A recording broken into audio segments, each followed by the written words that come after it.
Can the Titanfall franchise be saved? I think based on the quality of its games so far, it's a question it doesn't deserve. It doesn't deserve to be in a position where its very future is in jeopardy, and it doesn't deserve poor sales, and it doesn't deserve low population counts, no. And yet, while this shouldn't be a discussion we're having it nonetheless, because it does have those things, and its future is uncertain. But while Titanfall 2 failed to meet sales expectations, and its population numbers are depressingly low, quite frankly, they started off that way, the people who did play it were treated to one of the most enjoyable shooter experiences released in years, and that alone should give fans like myself hope. Because unlike most games that are struggling, Titanfall's fun factor is not a contributor to its misfortunes. Respawn has crafted a formula that was gold from the get-go. Its gameplay is superb, the freedom of movement, the creativity it allows players, all while seamlessly blending it with a completely separate gameplay experience in the Titans. The amount of interactions that happen during any given match is staggering. The pilot-on-pilot fights, the Titan-on-Titan fights, the David versus Goliath scenario where a pilot takes on a Titan,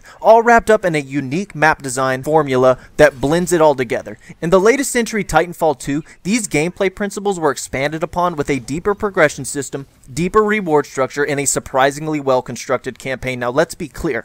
I think both Titanfall 2 and the original have faults, and I've made multiple videos talking about them. But if you take the first two games this series has had, apply the lessons each have taught, and craft a game utilizing the best of both while adding new additions to spice things up, I think you're going to have a game that turns some heads. And when it does, it will be a matter of how many of those turned heads can you get to pull the trigger. Because you see, Titanfall already has the second most important thing you need for a blockbuster game. Fantastic gameplay. The core formula is there, the foundation is solid as a rock. In fact, I would even go so far as to say that when it comes to potential, Titanfall is one of, if not the most exciting games on the market. Its gameplay loop is that good. It has that kind of opportunity in terms of a strong foundation to build on, but the problem is, it doesn't have the most important thing, number one on the list, and that's people. There's not enough people playing the game, and I don't care what anyone says, doesn't matter how good a franchise is if people aren't playing it, because if people aren't playing it, you can't justify making more. This is Titanfall's problem, and thus the question of whether or not we can save it. Good news is, we've identified the problem. Not enough people gave it a try. It didn't sell well enough. Its population is low. Basically a variety of ways to say it isn't popular. What a revelation, right? You're telling me if a game doesn't sell a lot, it hurts the chances for more to be made? Damn. And I know. It seems obvious on a surface level, but that's really what the problem is. Now, I will briefly mention that I don't think we can definitively say that player retention is an issue. That's a game's ability to keep players interested,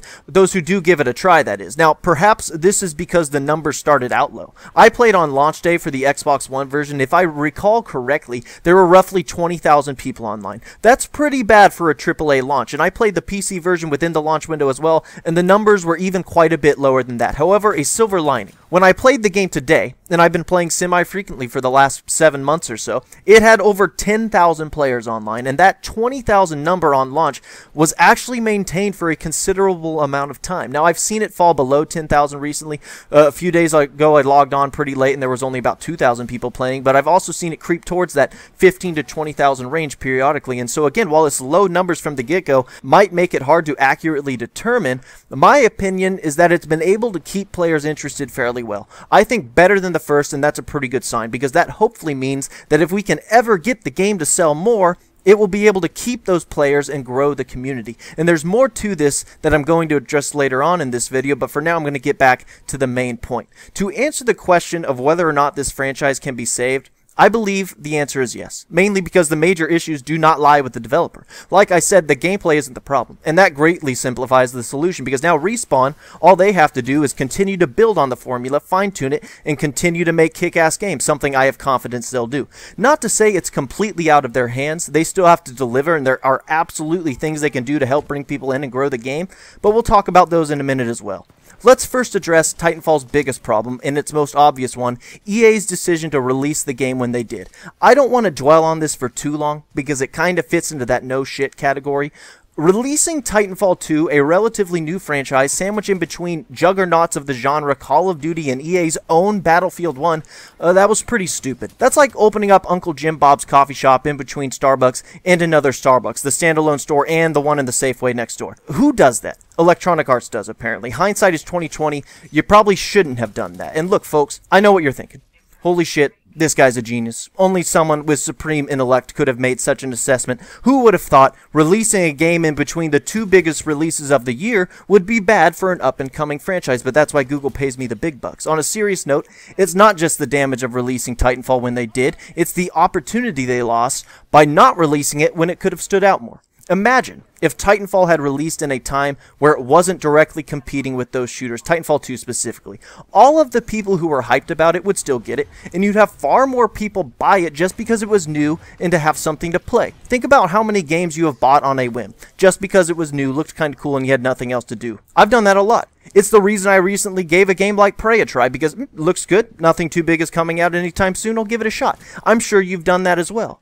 But how many of you have done that for a game that comes out a week after your most hyped game of the year? Or right before, or even just generally around the same time? Probably much less. Because another game is dominating your excitement levels. What you've been waiting for is imminent, and that's what you want to play. You're not bored or interested in trying something new, you're occupied. And there were millions of people occupied with Call of Duty and Battlefield when Titanfall 2 released, and it underperformed.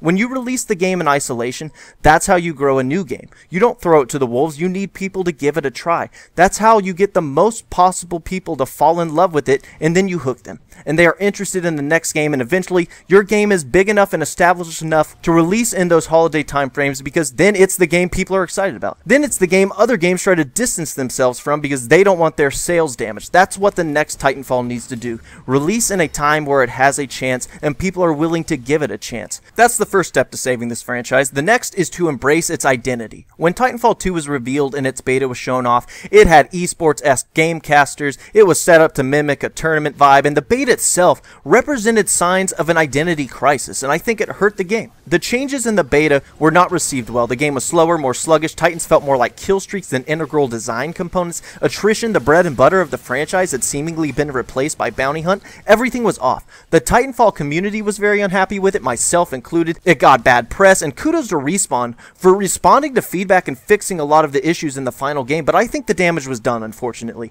And that is in a way unfair, because betas are supposed to be used in this way, so devs can improve the game. But in today's day and age, with the current consumer mentality, betas are treated more like demos. And in that regard, Titanfall 2's beta played like a bad demo. That loss of identity hurt Titanfall 2 in its window of hype, and hopefully it's a mistake they will avoid next time. Titanfall is not an esport, it's a relatively casual game. You don't need to try and make it feel like anything else or be anything other than what it is, because it's already good. It's a crazy, bombastic, unique experience that offers players countless gameplay opportunities, so embrace it and let it stand on its own. It's good enough to do so. But I'd also argue there's more to it than that. Respawn has made a good game, but nowadays being a good game isn't enough. You have to be a destination. Your game has to have hooks or things that players can invest in, so that Titanfall isn't just a game they play because they think it's fun, it's a game they feel a part of and connected with. That's why community is the #1 most important thing for any game. So naturally, community features are probably pretty important as well.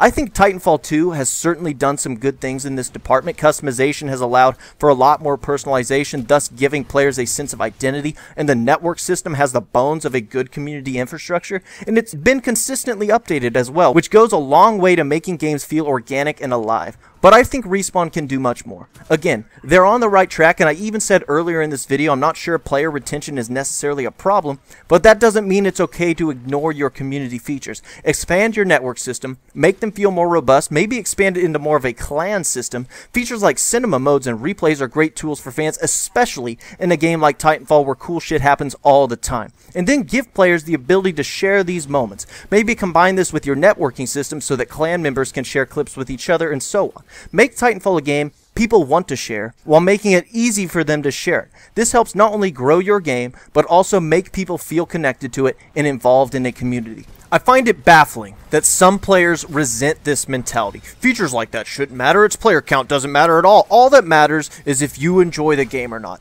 I enjoy it and I don't care if it's popular as long as it's fun. Well, that's great for you, but bad for the game. And the reality is, people want to play things that other people are playing. It's psychology. People want to be a part of something. In fact, this element is so strong that in my opinion, it can actually flat out carry games. And my primary example is Destiny, a game I don't even like. I think Destiny launched as a subpar experience, but it was an experience that connected people. It had hype. It had the aura as the game everyone wanted to play. It's the one you talked about with your buddies, and within the game itself, through various features, it brought players together. Whether it be just randomly coming across players, seeing them in the tower, PvP, world event, strikes, or raids, it felt alive. It made you feel a part of something, and I think it became a game less about what you were doing and more about who you were doing it with. And if you saw the Destiny 2 reveal, Bungie 100% acknowledged this as an important aspect, and showing off its community features and the new way it plans to connect players was a very big part of that presentation. And maybe you felt this. Have you ever watched footage of Destiny and thought to yourself,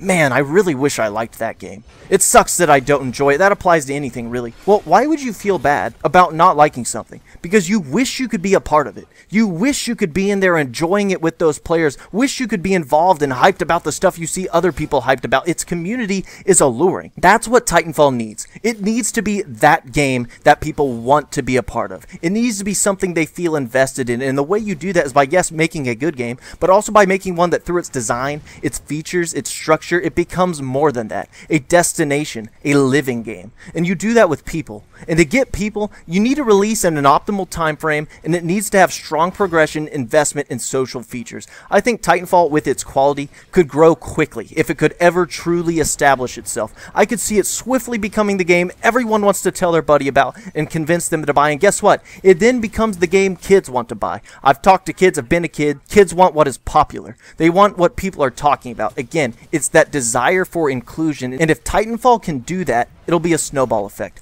All of these things will fall like dominoes, and like a big-ass Katamari, it's going to collect all those groups and grow the franchise. Do I think Titanfall can be saved? Absolutely. In fact, I don't even think the list of things they have to do is all that long. But they are certainly things easier said than done. And look, not every game is going to be a blockbuster right out of the gate. Plenty of franchises have had to slow grow their fan bases over various titles, and Titanfall 3 might not even be the release that gets it to the level it deserves to be at. But if you take this franchise that is already emblematic of quality, you market it correctly, you release it in the right time, you add hooks within its infrastructure to get players to stick around, and I think it's only a matter of time before Titanfall itself is vying for that FPS throne. And when that happens, we won't be making videos about if it can be saved, no. We'll be making videos about if it's even possible to slow it down. Till next time.